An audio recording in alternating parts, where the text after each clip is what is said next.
Hi, welcome to my garden. I'm going to expose the mystery of mulch. And to do that, we're going to need to look at a couple clues. First, all life wants to live and reproduce. Second, all life needs water and nutrients. And in the case of a garden, plants need 42 minerals, where more sophisticated life needs carbohydrates. You know, seeds are awesome. All they need is a little water and they'll germinate. They are their own little packet of food. I mean, we eat them after all. If we're going to keep putting the clues together, we need to look at dirt. You know, the different sized particles of rock, the sand, the silt, the clay, the stuff that makes up the earth, those particles have the 42 minerals that the plants need. But try putting a sprout on a rock. It'll dry out and it'll die. Let's look deep into that dirt. Now let's look deeper. Deeper. But if you look under a high-powered microscope, what you're going to find inside of that dirt, it's actually soil. It's got life in there. It's got bacteria and fungus. And yet without the carbohydrates, the sugars that a plant will produce, those bacteria and fungus, they'll dry out and die. And this gives us another clue. If you take that little sprout and you set it on the dirt or the soil, its little roots will grow down looking for food. At the same time, those first little leaves come out, act as little mini solar panels, photosynthesis, it starts producing sugars. The bacteria and the fungus congregate around those little roots. Now our clues are coming together. The bacteria and the fungus need the carbohydrates. The plant needs the minerals. The bacteria and fungus use enzymes to make those minerals plant soluble. I know, and what does this have to do with mulch? Let's just till it up, make it fluffy, drop some seeds, add some water, and let the bacteria and fungus take care of everything. One of the things I have discovered is the ground wants to stay covered.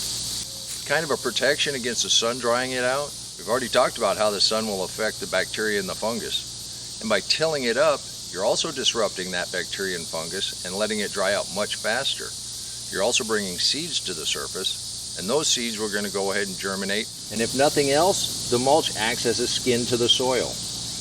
There's a lot of people with a lot of opinions about what is best as far as a mulch goes. I mean, we have the Back to Eden, which is all wood chips. We have Roof Stout, which is hay or straw. Deep mulch leaves. I found I could never get enough of any one of them, so I think I lucked out. If you're going to use straight wood chips, you create a highly fungal environment. And that's really good for woody plants. Not necessarily that good for some of your summer vegetables, your cabbages, all your brassicas. They like an environment that has more bacteria, but any kind of organic covering is better than no organic covering. And by not tilling and allowing your organic matter to build up year after year, you increase the bacteria and the fungus in your soil. They create structures, and it creates a wonderful soil for your plants to grow in. We can go into great detail about which mulch is best for which plant.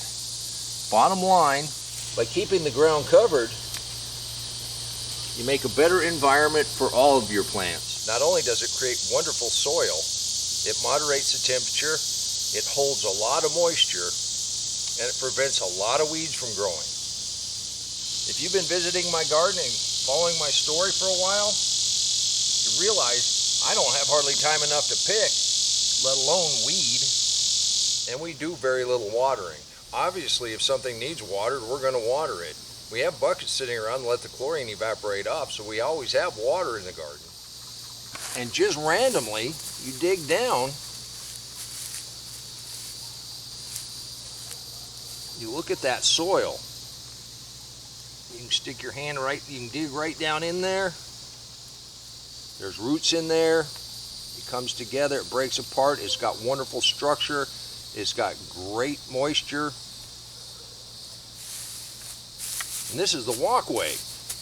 Out there where the roots, the fungus and bacteria are working together, is much softer, goes much deeper. And that's the secret of the deep mulch. Keep the ground covered. Whatever organic material you can get your hands on, whether it's leaves, whether it's hay, cut grass, wood chips, I mix it all together, 4 inches thick or thicker. I want to protect that soil. I want to protect that life in the soil. That life in the soil is what feeds my plants. I hope you got a little something out of this.